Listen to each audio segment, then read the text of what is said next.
Hello दोस्तों, नमस्ते, प्रणाम। मैं आपकी सुनीता सिंह स्वागत करती हूँ आप सभी का। दोस्तों, मैं आज लाचारी गीत लाई हूँ। कैसा लगे आप लोग जरूर बताइएगा दोस्तों। ई काला भंवरा गजब मेड़राई हो, ई काला भंवरा गजब मेड़राई हो। यहाँ मेड़राई हो, उहाँ मेड़राई हो, यहाँ मेड़राई हो, उहाँ मेड़राई हो। ई काला भंवरा गजब मेड़राई हो, ई काला भंवरा गजब मेड़राई हो। सास पहिरे साड़ी, ननद पहिरे लहंगा, सास पहिरे साड़ी, ननद पहिरे लहंगा। मैं पहिरूं चुनरी, जेठान जरी जाई हो, मैं पहिरूं चुनरी, जेठान जरी जाई हो, मैं पहिरूं चुनरी, जेठान जरी जाई हो। ई काला भंवरा गजब मेड़राई हो, ई काला भंवरा गजब मेड़राई हो।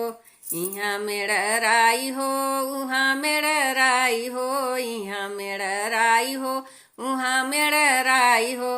ई काला भंवरा गजब मेड़राई हो, ई काला भंवरा गजब मेड़राई हो, ई काला भंवरा गजब मेड़राई हो।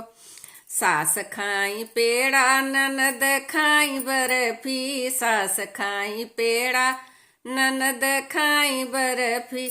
मैं खायूं हो, मैं खायूं लड्डू, बलम जरी जाई हो, मैं खायूं लड्डू, बलम जरी जाई हो, मैं खाऊं लड्डू, बलम जरी जाई हो। ई काला भंवरा गजब मेड़राई हो, ई काला भंवरा गजब मेड़राई हो, ई काला भंवरा गजब मेड़राई हो।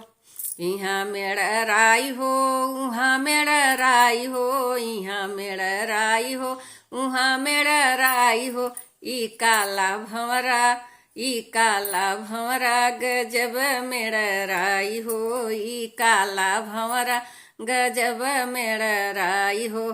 सास बैठे खटिया, ननद बैठे मचिया, सास बैठे खटिया, ननद बैठे मचिया। मैं बैठूं सोफा हो, मैं बैठूं सोफा, देवर जरी जाई हो, मैं बैठूं सोफा, देवर जरी जाई हो। ई काला भंवरा गजब मेड़राई हो, ई काला भंवरा गजब मेड़राई हो। यहाँ मेड़राई हो, उहाँ मेड़राई हो, यहाँ मेड़राई हो, उहाँ मेड़राई हो। ई काला भंवरा गजब मेड़राई हो, ई काला भंवरा गजब मेड़राई हो। तो दोस्तों, ये लाचारी गीत आप लोग को कैसा लगा दोस्तों, कमेंट में ज़रूर बताइएगा। अब मिलूंगी अगली वीडियो में दोस्तों, तब तक के लिए बाय बाय।